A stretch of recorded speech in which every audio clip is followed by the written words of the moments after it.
Hey everyone, it's Rob Stanley with FeedbackWhiz and the EcomWhiz podcast. Today I've got a very special guest, Omer Riaz. He is CEO of Urtasker, which is a virtual agency among a lot of things, which we're going to go into. So Omer, thanks for coming on the podcast. I appreciate it. Yeah, thanks Rob for having me. No problem. So we're going to jump right into it and talk about how people can basically outsource different parts of their Amazon business and their just kind of online business in general. And so let's jump straight into what sets you guys apart. There's other VA services out there. What sets you guys apart from some of these other services out there? Sure. First of all, last 1.5 years, we stopped using that word VA. We call ourselves e-commerce specialist or expert or assistant because for the past 4 years, we're pretty much focused on outsourcing e-commerce. So that's where we specialize in. So now we call ourselves e-commerce specialist, expert, and assistant. So there are 3 types of designations which we have for our staff. Yeah. You guys definitely do a lot more than just VA. I didn't mean to generalize it, and we're going to go into a lot of detail on that. So what about, let's talk a bit about the assistants that help you. Like, do you guys screen them? Do you do background checks as far as like making sure that the skills they have? How do you kind of like sort the people out that work for you guys that basically we want to hire? Sure. I will just provide you a very brief history because I don't want to talk about right now, but let's start with that. That's going to help you understand how we have streamlined our processes. Sure. So when we started 4 years ago, I kind of felt that there are no people, freelancers actually who can help us, or it was not easy. So we kind of develop our own processes where we interview people, we sort out resumes, we filter out candidates, we bring them. If they have e-commerce background, that's great. But if they don't, we train them. We put them on a shadow projects. And if you're from IT background, you know that shadow projects is basically, just learning some stuff, but you're not actually in front. So you're learning stuff. You are basically learning from a senior resource. Once we feel comfortable that they can handle clients, so we bring in front of the clients. So that's how our practice is in terms of training, hiring, and obviously there is a continuous training which is going on for our resources. So basically hiring, training, and vetting ourselves, vetting our services, vetting our employees basically before we bring in front of our clients.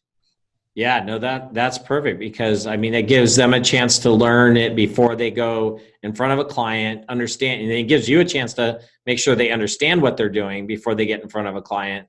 So you're basically almost kind of putting them through a little bit of an educational course before they go in front of a client. And I'm assuming that some of the people are probably going to already have some experience doing the tasks that they're going to basically start doing, and you're just making sure that the tasks meet your guys' requirements, right? Sure. Yes. Yeah. Now we have a team of about 200 e-commerce consultant. I call them e-commerce consultant. Sure. So because of their background, because of their experience, because of their knowledge. And the one of question which you asked me is that how you differentiate yourself from other companies. The way we differentiate is like, obviously, e-commerce is our core area where we focus on. And the second thing which differentiates us from other people is that we have a global presence. Like we have 3 offices. Okay. We headquartered in Long Island, New York. That's where I am right now. And we have 2 offices in Pakistan. So it's basically, since I'm from IT background and I know that you're from IT background, so you have probably seen those outsourcing practices in India and Philippines where, you have offices where developers or people are working. So it's a kind of same setup, but in e-commerce space. Yeah. So those dedicated resources are working on your schedule, basically on, like they're going to start on Eastern Standard Hours, or we have clients in Europe who basically is going to work on, Europe time. So we're running like 2 shifts, two operational offices, one in which is I'm sitting right here, is our headquarter. So that's basically kind of differentiates us from other people. And there are some other processes like, how we evaluate our employees, how we get feedback from our clients in order to, improve our services that kind of help us down the road, and how is our reporting structure. So it's basically we are, I would say like past 6 months to 1 year, we are pretty much moving towards e-commerce consulting workforce rather than just a VA company. So that's where we are going. Yeah, and I actually, so just to fill everybody in a little, at IRCE, I got to actually, you had a couple of videos, live streaming videos of your offices overseas, and I got to actually talk to the guys over there and see what they were doing, and it was really actually cool. So, I mean, the services you're offering, if I need 24-hour, 7 days a week service, you have that available because you have these different locations that are different times. So I could pretty much get 24/7 service if I needed a support person or somebody to answer stuff for me at night while I'm sleeping, but still serve customers, especially if you're a global company, right? If you're answering questions, 24/7, but yet you're working 9 to 5 type job, you could have somebody help you during those times that you're sleeping or on the weekends even. So, I mean, that is one thing that definitely is a service that is amazing. And so let's actually talk about services, and let's start with Amazon service, because most of the people that are going to be listening to the podcast sell on Amazon, they're FBA. Talk us specifically about what the services you offer and go into some detail on those services for Amazon sellers. Sure. So again, recap to our 4.5 years experience, that what we have learned in our journey is basically, what most of the people miss is basically defining the scope of the work. Okay, that's the major thing. And I'm pretty sure people who are listening, they would know that if they hire someone to do stuff, and if they don't know what needs to be done and how it needs to be done, it becomes a mess. So what we did is past 4 years, whenever we bring someone, we do an account audit or account analysis, we call them.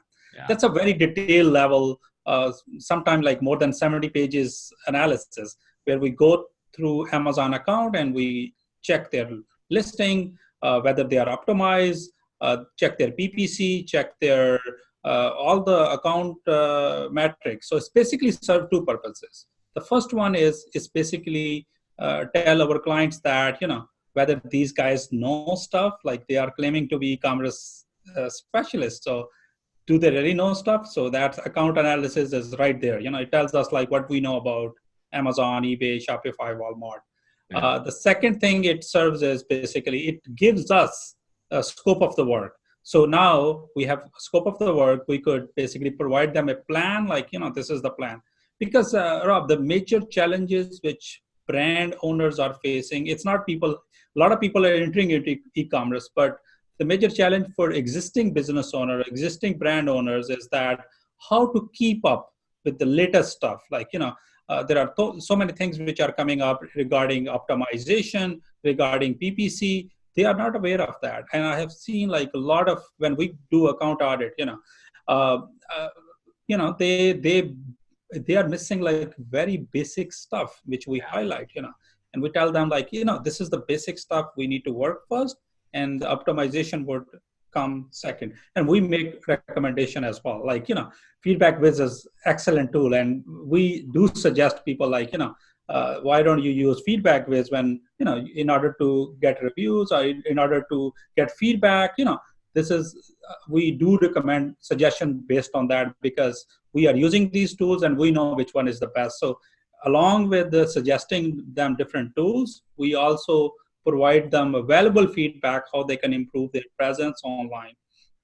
Yeah, and that's the audit you're talking about, right? You do kind of an audit to see where they can improve. And of course, they can hire you to do some of those improvements. Like if you need to do PPC or fix the descriptions and titles, that's something that you guys would do for them, right? Definitely. On the long term, it's basically so it's basically once we determine that what needs to be done, then they give us a list, like, they need us to do like submit reimbursement cases. Yeah. They want us to optimize titles, bullets, backend keywords. They want us to take care of PPC, like that, whether we are starting PPC or optimizing existing PPC. We are talking to a lot of partners right now, where agency partners, tools, PPC management tools, where we are basically working with them as a partner. And we use those tools basically to optimize their or improve their PPC. So obviously the biggest issue is just to know what they are missing, and if, let's say, if they are not missing, that's great. We basically, then we have a limited scope of work, and then we could tell them, okay, maybe you need new products, we can work on that. So it's basically set the tune, and it kind of builds the relationship, like honest, genuine relationship right from the beginning. Yeah, and I'm going to point out one thing too that might help. So anybody listening who sells on Amazon, before you even go to a service like Urtasker, I suggest what people call it SOP. That's a standard operating procedure. And what you're doing is that you're basically laying out exactly step by step what you expect that person to do that you're going to hire.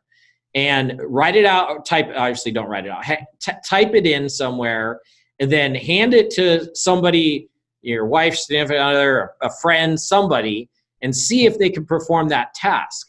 And if they can follow it, perform that task, that's the kind of paperwork you want to hand to somebody that's going to be basically doing the job for you that you're hiring, because now you just gave them kind of a guideline, a book, right, on what it is you want done and how you want it done. Now, it's not going to, I don't think any SOP out there is 100% perfect, because there's, especially if you're dealing with customer service or things like that, but at least you're giving them a ballpark guide to follow. And I'm sure that's probably the first suggestion you guys would give too, right, after the audit? Definitely, definitely. Whenever someone comes to us, and that's a very important point which you have raised, is that, SOPs. In other words, I call them business process, like how you run your business. I tell them, like, I could provide you expert e-commerce resource, but if that resource does not know how you run your business, it's not going to work. So you need to document that.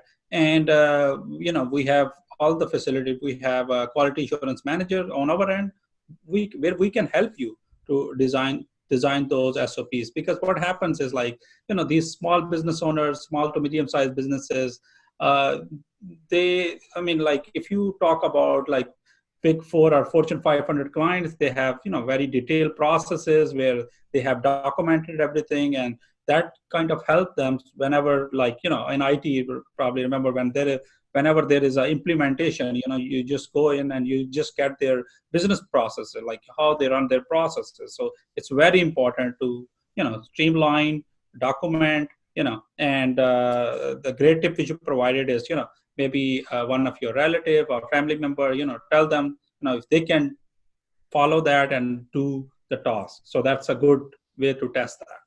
Yeah, absolutely. Yeah, it's a guide. It's a guide to basically follow. And just to like also explain a little more, it's going to be a live ongoing SOP, the guide basically, because you're going to hand it to this person. They're going to get started on it. You may find that, oh, I forgot something. Make a Google Doc, share it with them. That way they could go in there and say, hey, I don't understand this. They put notes in there, and then you could go in there and answer those notes and fix whatever questions they have. And let's face it, if I took 10 businesses and said, hey, write an SOP for customer service, I'm going to get 10 different SOPs. Everybody's going to be a little different the way they either want a certain question answered, or the way you're going to handle with a return, or any one of those things is going to be different from each of those, say, 10 businesses that we go to. So do one that's specific to you. Like Omar said, he's got people that could kind of help you, probably give you a general one to start with, and then you could kind of fill in your specific details. But think of it kind of as a living document that you're going to keep wanting to update and keep going as you're working with, services like Urtasker. So that's awesome. Well, let's also go into, and so what, I don't know if we actually covered it, but let's go ahead and tell everybody what were the different Amazon services. We heard PPC. What was the other ones? Just to make sure we get them all out. So let's start from the beginning. Sure. So our services start from product research, okay? And I think that's a very crucial part where people who are starting Amazon, okay, they don't know which product to choose. And obviously we don't, say that choose this, but what we do on our end is that we provide them all the valuable data. Like, we're gonna put a lot of choices in their basket and choose. Like, this is what it is. But what we ask them, like, provide us the very basic criteria, like which category or what is the price range you're looking for. Yeah. Some of the basic metrics we provide them, and they fill in, and then we start doing product research. So that's another part. And a lot of people who are starting up, if they are listening this podcast, they are listening to us, make sure that you spend a lot of time on product research, because that's a very crucial part. Very true. So we take care of product research. Then it's basically listing creation. Listing optimization is the major part, because there are like different categories. You need to know like how many characters you can put exactly in that category, in titles, bullets, backend, keywords, description. Your description should be persuasive. Right now, like we were getting this request that all of your e-commerce specialists are in Pakistan. So how you make sure that they basically whatever they write is based on US standard or Europe or whatever. So we recently added basically a content writer who is use based. So that helps us a lot in that. Then like other part of optimization is your images. They should be optimized. They should be enhanced. Like whether you're doing EBC or you're doing, A+ pages or things like that. So graphics is a major part. So what I did is like I visited, I think the last time we met, I came from Pakistan, I believe. And we added a new team, which is a graphic team. So that is, we're not charging anything extra to our existing clients. So it's a value-added services where we have hired bunch of graphic designers. And what they do is, because they are specialists, they can take those images and enhance. And we add it to our existing packages, which we are doing. So that has added a lot of value. And we are now thinking to add more things like that. So that is another thing which comes to in our services. Then obviously the customer service, when it comes to customer service, building your template or, how you want to use different tools or, things like that. Then PPC management, that's another part. Inventory management is another part where whether using tools for reimbursement or you using submitting cases manually. Like I have seen a lot of like every day I see like in my team, like, we submitted this case and we got like, $2,000 back or $100 back or $200 back. And, sellers, they get really happy to see, because you have again, back to your point, SOPs, you have defined your SOPs. Now someone is going and, submitting cases on your behalf, and you're getting a lot of value in terms of whether it's a value or whether it's a refund. So we do that as well. So these are the services for Amazon. Same thing for eBay. We do for Shopify, we do like Shopify development and management. We do for past 1 year, we are working on Walmart as well, because that's a new market. In future, we are adding other platform as well. So because one of the issues which a lot of brand owners are thinking is basically they want to make their choices diverse. Like they want to enter into multiple marketplaces.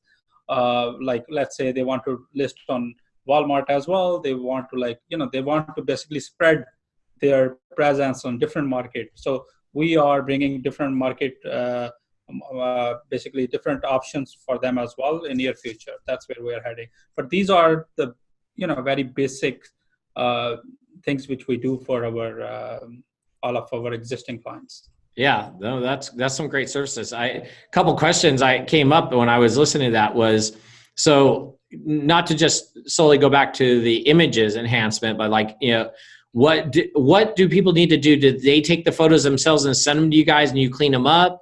Is that kind of how that process works? And then obviously, when you do the photograph, are you doing like a diagram type photograph where it has, I know they use a specific word, but it's basically like pointing to the different features on the item if there is features on it. What kind of is it? So they would take them themselves, maybe go through that, step through that just a smidge. Since we work with our clients on day-to-day basis, so we are in contact with them. We provide them the guideline, like what exactly we need, whether we need simple images or, we need images which are, let's say if we are adding like lifestyle images, okay? And we are providing them, this is our guideline, this is what we want. Yeah. So they basically take those photos in that way and send it back to us. And then we add all of our magic into it. And they, ultimately it looks great. Sure. Well, that's awesome. Yeah. You touched on Shopify and eBay, and that was where I wanted to go next and Walmart too. So let's go through each one of those and kind of just mention the services. You were kind of briefly went over it, but go into a little more detail. Let's start with eBay. What service do you guys offer on eBay? Kind of same thing? Yeah, kind of same thing when it comes to, listing, creating listing, optimizing listing. Obviously, Amazon, eBay have their different way of optimizing, and they have different algorithm which is working on the back end. So in creating like eBay front store, there are a list of services which we do. Inventory management, things like that, creating graphics for stores, and creating deals on eBay. So things like that. Yeah, no, that's perfect. Yeah. And eBay even has their own, I don't want to say PPC, but a way you could move your, you could basically sponsor it and move it up the page. So that's a new thing that eBay added, I want to say within the last 3-4 years. Mm-hmm. That's something that they offer. I come from an eBay background too, so I totally understand. So let's talk about Shopify, because I do know a lot of people, not a lot, but usually the next step from people selling on Amazon is they want to open their own store. They usually go to Shopify. What kind of things do you help with on the Shopify side? Obviously starting from building their store. Okay, mm-hmm. That's the first thing. We kind of divide them in two parts. One is like developing their store based on the theme they are looking. We will put like different options in their basket, and obviously they're going to choose this is what we're looking for. We're going to build based on that. We will get continuous feedback from them. Our developers will work, directly with them. Once the store is designed, now we have another team which is, managing that on day-to-day basis. So in managing, there could be different tasks. So I always divide it into two parts: building that, and then managing on day-to-day basis, whatever it takes. Yeah. And I want to also ask on, so once people get Amazon, they go on and they get a Shopify store, there's going to be a lot of them that want to sell on Walmart, but they're not super familiar with the process. So let's say they have both, they have Amazon, they have Shopify, but they come to you and they're just like, Omer, I want to sell on Walmart, but I just don't have a clue. I opened an account, but I don't know the best practice on there. Is that something you could be like, hey, don't worry about it. We'll take it over. Here's what we need from you. And we'll basically get it going. Is that what you'll do on the Walmart side? Yes. It's quite funny. Like when we started, providing services for Amazon, obviously we were a seller before. So I was visiting like all those warehouses, and you'll probably see on my LinkedIn as well, I'm sharing those posts, like how it felt like from a corporate job to those warehouses. Same thing with Walmart. Like a year ago, I remember 1.5 years ago, I couldn't find the Walmart customer support. Like one of my client was saying that, they can't find it. And I went to like 2 physical store Walmart, and I was asking them, like, where is your customer service? Because I'm trying to call them and I can't figure it out. So eventually we figured out that, this is how they do things. And obviously the first part is, first of all, look at your niche, look at your product, whether it's, do some market research, whether it's good to, whether there is any benefit to sell on Walmart. That's very important. And once you figure out that, then setting up, you could do that. And some of my clients are successfully selling on Walmart. So it's a very good, another line of revenue for them. Absolutely. That's excellent. Yeah. And then we kind of touched a little bit on it, but why don't you talked a bit about how you got started. You kind of came from the whole world of that. What kind of brought you to Urtasker? Like, you're obviously a co-founder, but kind of give us your background. Like, you already gave us a little bit, but go a little bit deeper in. Like, did you first start out in another type of business, or were you always an entrepreneur? Did you always sell online? Kind of where did you come from before you got to where you're at?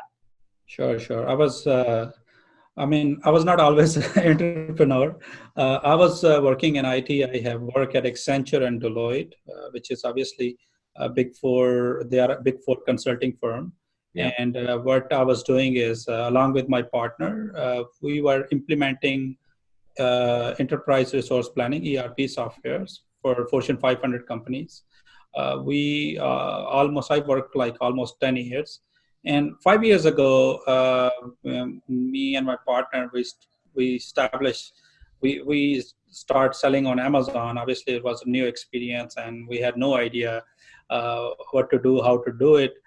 We took some very basic trainings, and kind of figuring out ourselves, and that was good because we basically learned from very start point to end. How it works. So we started from retail arbitrage. We did wholesale, and then obviously I was very curious to find how the private label works, and I brought my first private label product, which was not a big hit. It was a disaster, I would call, but I learned the process. How to bring the product, how to source the product, how to list the product, how to optimize the listing, how to run PPC. So I kind of learned that. Along with that, we were working obviously full time on our job. So we kind of, try to delegate that. And obviously that was not good experience because we took it to some level. Now it was a part where we thought that it's much better someone can take care of those tasks, like, listing products or listing optimization or PPC management or even customer service. So we start looking here and there. We didn't find reliable resources. And I was kind of surprised. I said, well, look at those Fortune 500 companies. They have excellent outsourcing partners. And here I can find people, either freelancers or, the cost is up there, or it's the process where you have to go through the find the right resource, Yeah. So we said, okay, let's for ourselves, let's do an experiment. Let's bring our third partner and kind of start with 3 people who could basically, help us on day-to-day basis. Obviously, we trained them. That's where I was covering the training part, where we trained them on listing optimization. And within few months, everybody around our circles, they would start asking, like, you guys from IT background, you have no idea about Amazon. How you guys are doing it? Where is your team? And I said, well, the team is in Pakistan. We have 3 people. And here we got the idea of Urtasker when they said, oh, can we get those resources? Since you were involved in their hiring, training, and they are ready to work on everything else. So we said, okay, here is the thing. We have been working in IT. We have been managing teams in Philippines and India. Now it's a chance for us to do something in the e-commerce space where we don't see any service like that. So we kind of start building this practice. We brought more people. We trained them, and now we develop our own processes. So we spent good 3 years in improving our internal processes, and I'm very proud of that.